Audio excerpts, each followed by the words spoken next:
नमस्कार दोस्तों, current affairs today में आप सभी का स्वागत है। मैं हूं इंद्रजीत प्रजापति और आप देख रहे हैं लर्न विद मनुजीत। स्वागत है। आज के इस वीडियो में हम 19 मई 2026 की उन सभी महत्वपूर्ण खबरों पर चर्चा करेंगे और साथ ही 10 एमसीक्यूज की भी बात करेंगे जो आपकी सभी प्रतियोगी परीक्षाओं यूपीएससी, एसएससी, बैंकिंग, रेलवे या स्टेट पीसीएस के लिए अत्यंत महत्वपूर्ण है। चलिए एक नज़र डालते हैं आज की प्रमुख खबरों पर। भारत ने साफ तौर पर कहा कि वह रूस से कच्चे तेल की खरीद जारी रखेगा। वहीं अमेरिकी राष्ट्रपति डोनाल्ड ट्रंप ने कहा कि ईरान के लिए समय तेजी से निकल रहा है। उन्होंने बातचीत फेल होने पर बड़े हमले की चेतावनी दी। अमेरिका में उद्योगपति गौतम अडानी के खिलाफ दर्ज केस खत्म हुआ। प्रधानमंत्री नरेंद्र मोदी की ऐतिहासिक नॉर्वे यात्रा के दौरान कई बड़े ऐतिहासिक समझौते हुए। वहीं अमेरिका के कैलिफोर्निया में एक बड़ी मस्जिद में हुई गोलीबारी में सुरक्षा गार्ड समेत 3 लोगों की मौत हो गई। अमेरिका ईरान की बड़ी डिमांड पूरी करने को तैयार, भारत को मिल सकता है फायदा। रक्षा मंत्री राजनाथ सिंह ने कहा कि भारत और वियतनाम के संबंध लगातार मजबूत हो रहे हैं। मणिपुर में सुरक्षा बलों ने बड़ा अभियान चलाकर भारी मात्रा में हथियार और उग्रवादियों को पकड़ा। वहीं तेल कंपनियों ने 5 दिनों में दूसरी बार पेट्रोल और डीजल के दाम बढ़ा दिए हैं। नई बढ़ोतरी के बाद दिल्ली में पेट्रोल 98 रुपया 64 पैसे और डीजल 91 रुपया 58 पैसे प्रति लीटर पहुंचा। पश्चिम एशिया में बढ़ते तनाव के कारण एशियाई बाजारों में गिरावट का रुख देखा गया। खाड़ी क्षेत्र से 3217 से अधिक भारतीय नाविकों को सुरक्षित वापसी हुई। वहीं भारत मौसम विज्ञान विभाग ने उत्तर मध्य भारत में भीषण लू का अलर्ट जारी किया। मौसम विभाग के अनुसार 26 मई तक केरल में मानसून दस्तक दे सकता है। वहीं देश के 18 शहरों में वाटर मेट्रो चलाने की तैयारी शुरू हो चुकी है। झारखंड के कई हिस्सों में तेज आंधी और बारिश की चेतावनी जारी की गई है। ऋषिकेश के पास उज्जैनी एक्सप्रेस के 3 कोच पटरी से उतर गए। वहीं नोएडा में पुलिस और बदमाशों के बीच मुठभेड़ के बाद 4 आरोपियों को गिरफ्तार किया गया। शुभेंदु अधिकारी के पीए हत्याकांड में शामिल मुख्य शूटर को गिरफ्तार कर लिया गया है। वहीं लवन बाईपास स्थित एक ट्रांसपोर्ट कंपनी में भीषण आग लगने से लाखों रुपए का सामान जलकर खाक हो गया। चलिए देखते हैं आज की 10 महत्वपूर्ण एमसीक्यूज की। पहला है, भारत का पहला सौर ऊर्जा संचालित शैवाल वृक्ष वायु प्रदूषण से निपटने के लिए किस शहर में स्थापित किया गया है? In which city has India's first solar powered algae tree been installed to tackle air pollution? Option है नई दिल्ली, भोपाल, मुंबई या बेंगलुरु। इसका सही जवाब कौन सा होगा? भारत का पहला सौर ऊर्जा संचालित शैवाल वृक्ष वायु प्रदूषण से निपटने के लिए किस शहर में स्थापित किया गया है? चलिए इसका सही जवाब बताएं कौन सा होगा। इसका सही जवाब है ऑप्शन बी, भोपाल। अगर हम बात करें तो मध्य प्रदेश के सहकारिता मंत्री विश्वास सारंग ने भोपाल के स्वामी विवेकानंद पार्क में भारत के पहले सौर ऊर्जा संचालित शैवाल वृक्ष का उद्घाटन किया है। इसे मशरूम वर्ल्ड ग्रुप ने तैयार किया है। यह उपकरण तरल टैंक में मौजूद सूक्ष्म शैवाल के माध्यम से कार्बन डाइऑक्साइड को सोखता है और प्रकाश संश्लेषण द्वारा ताजी ऑक्सीजन छोड़ता है। इसका एक यूनिट 25 परिपक्व पेड़ों के बराबर कार्बन सोखने की क्षमता रखता है और शहरी प्रदूषण को 45 से 55% तक कम कर सकता है। चलिए अगले प्रश्न की बात करते हैं। हाल ही में किस देश ने अनाई मंगलम तांबे की प्लेटें भारत को वापस लौटाई है? In which country recently returned the 11th century Anaimangalam copper plates to India? हाल ही में किस देश ने अनाई मंगलम तांबे की प्लेटें भारत को वापस लौटाई हैं? ऑप्शन है यूनाइटेड किंगडम या नीदरलैंड या फ्रांस या ऑस्ट्रेलिया। इसका सही जवाब कौन सा होगा? Option B, Netherlands. नीदरलैंड सरकार ने 11वीं शताब्दी के ऐतिहासिक अनाई मंगलम तांबे की प्लेटें, जिन्हें लीडन प्लेट्स भी कहा जाता है, भारत को वापस सौंप दी है।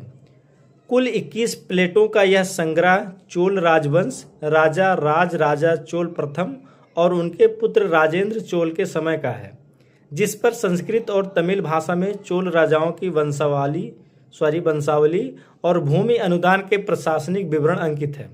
यह सांस्कृतिक कूटनीति के तहत भारत की एक बड़ी ऐतिहासिक उपलब्धि है। चलिए अगले प्रश्न की बात करते हैं। भारतीय वायुसेना की पहली महिला अधिकारी कौन बनी है? जिन्होंने cat A qualified flying instructor का गौरव हासिल किया है? Who has become the India air force first women officer to qualify as a CAT A qualified flying instructor? Option है स्क्वाड्रन लीडर सानिया, या भावना कंठ, या अवनी चतुर्वेदी, या शिवानी सिंह।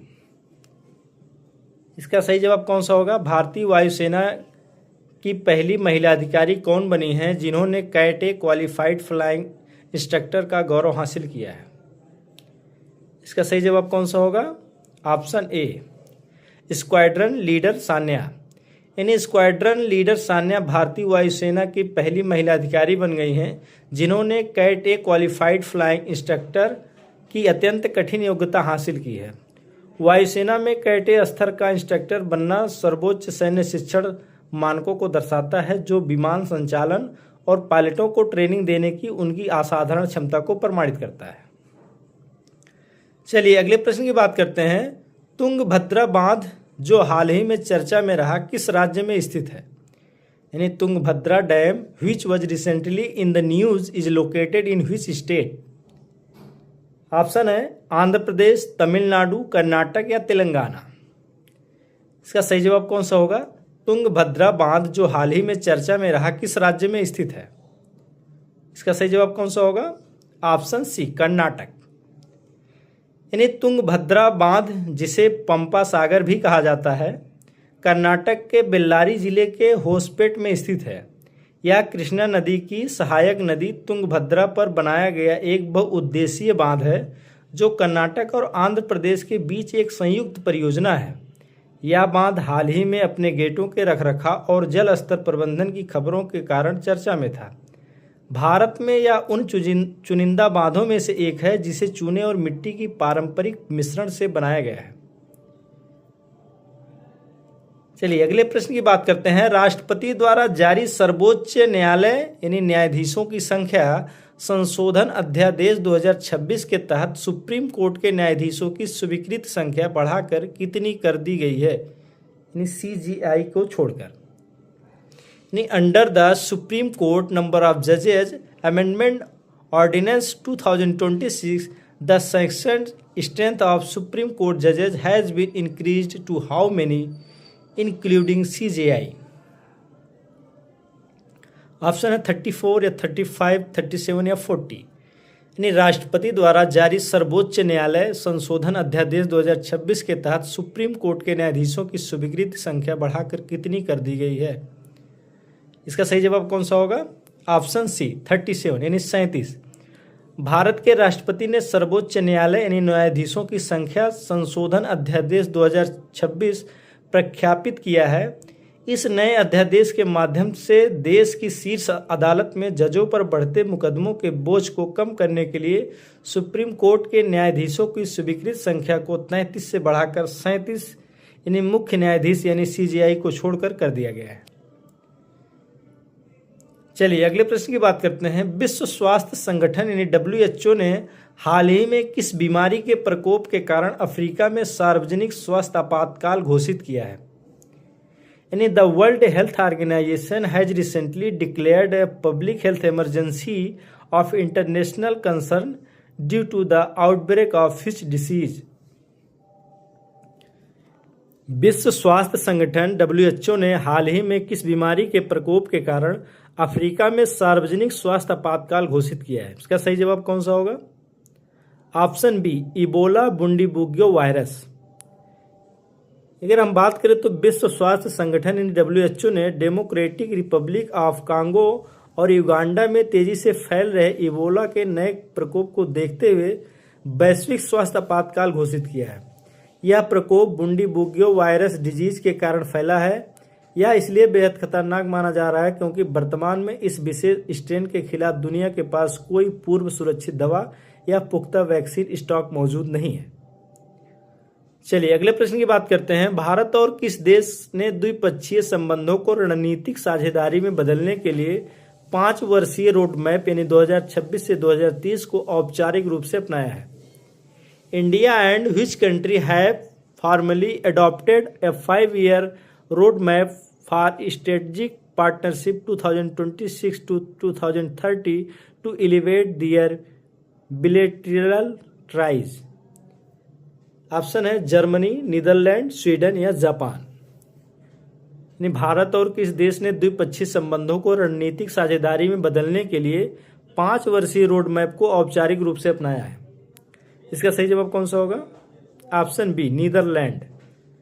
यानी भारत के प्रधानमंत्री और डच नीदरलैंड के प्रधानमंत्री के बीच द हेग में हुई उच्च स्तरीय बैठक में दोनों देशों ने आपसी संबंधों को रणनीतिक साझेदारी का रूप दिया है। इसके लिए भारत नीदरलैंड रणनीतिक साझेदारी रोड मैप 2026 से 2030 को औपचारिक मंजूरी दी गई है, जिसके तहत semiconductor research, deep tech, quantum computing और ग्रीन मैरीटाइम कॉरिडोर जैसे क्षेत्रों में दोनों देश मिलकर काम करेंगे। चलिए अगले प्रश्न की बात करते हैं। हाल ही में आयोजित इटालियन ओपन 2026 में पुरुष एकल का खिताब किसने जीता है? Who one the men single title at the recently conclude Italian open 2026? Option है नोवाक जोकोविच या कार्लोस अल्काराज या जेनिस सिनर या राफेल नडाल। यानी हाल ही में आयोजित इटालियन ओपन 2026 में पुरुष एकल का खिताब किसने जीता है? इसका सही जवाब कौन सा होगा? Option C, Jannik Sinner. यानी दुनिया के शीर्ष टेनिस खिलाड़ियों में शुमार जेनिक सिनर ने शानदार प्रदर्शन करते हुए इटालियन ओपन 2026 के पुरुष एकल का खिताब अपने नाम कर लिया है। वहीं महिला एकल वर्ग में यह खिताब एलिना स्वितलोना ने जीता है। इटालियन ओपन क्ले कोर्ट पर खेले जाने वाले सबसे प्रतिष्ठित टेनिस टूर्नामेंट में से एक है। चलिए अगले प्रश्न की बात करते हैं। भारत ने किस देश को अध्यक्षता में मुंबई में आयोजित किम्बर्ले प्रोसेस इंटरनेशनल 2026 यानी 2026 की बैठक संपन्न की है? India conclude the Kimberley process international 2026 meeting in Mumbai under the own chairship. What is the Kimberley process associated with? Option है कच्चे तेल का विनियमन या हीरों का प्रमाणीकरण या जलवायु परिवर्तन संधि या समुद्री खाद्य निर्यात। यानी भारत ने किस देश की अध्यक्षता में मुंबई में आयोजित किम्बर्ले प्रोसेस इंटरसेशनल 2026 की बैठक संपन्न की है?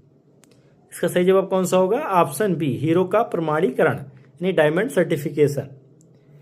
यानी किम्बर्ले प्रोसेस वैश्विक स्तर पर रफ हीरों के अवैध व्यापार को रोकने और उन्हें प्रमाणित करने की एक अंतर्राष्ट्रीय प्रणाली है, ताकि संघर्ष प्रभावित क्षेत्रों में हीरों की बिक्री से आतंकी या विद्रोही गतिविधियों को फंडिंग न मिले।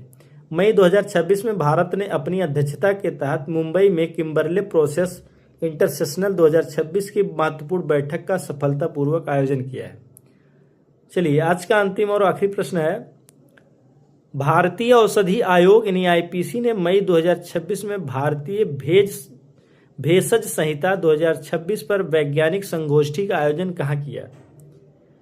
Where did the Indian pharmacopoeia commission यानी IPC organisation the scientific conclave on Indian pharmacopoeia 2026 in May 2026? Option है नई दिल्ली, हैदराबाद, गांधीनगर या पुणे। यानी भारतीय औषधि आयोग यानी आईपीसी ने मई 2026 में भारतीय भेषज संहिता 2026 पर वैज्ञानिक संगोष्ठी का आयोजन कहाँ किया? इसका सही जवाब कौन सा होगा? Option B, Hyderabad. यानी भारतीय औषधि आयोग यानी आईपीसी ने national institute of pharmaceutical education and research Hyderabad में इंडियन फार्माकोपिया 2026 पर एक वैज्ञानिक संगोष्ठी और इंटरैक्टिव सत्र का आयोजन किया। इसका मुख्य उद्देश्य देश में दवाओं की गुणवत्ता मानकों को वैश्विक स्तर पर अपग्रेड करना और भारतीय फार्मास्यूटिकल क्षेत्र को नई तकनीकों के साथ जोड़ना है। आज के लिए बस इतना ही। आज का हमारा ये वीडियो कैसा लगा कमेंट के माध्यम से जरूर बताएं। वीडियो को लाइक करें और चैनल को सब्सक्राइब करना ना भूलें। Thanks for watching.